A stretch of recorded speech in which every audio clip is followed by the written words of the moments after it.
أهلا بكم مشاهدينا الكرام، سعيد بلقياكم في نشرة الأخبار المغربية. عديل الميلودي يهز مطار رباط سلا، وهذا أبرز عنوانها.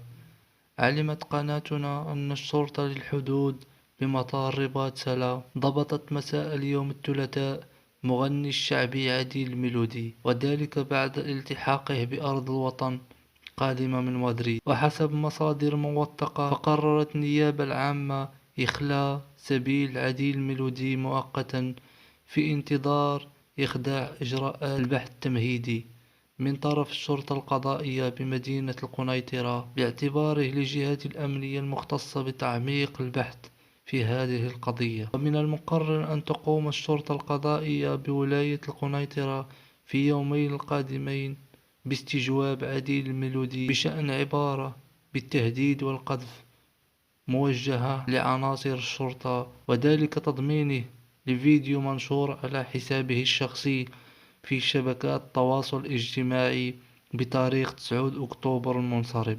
كنتم في رعاية الله، وإلى اللقاء.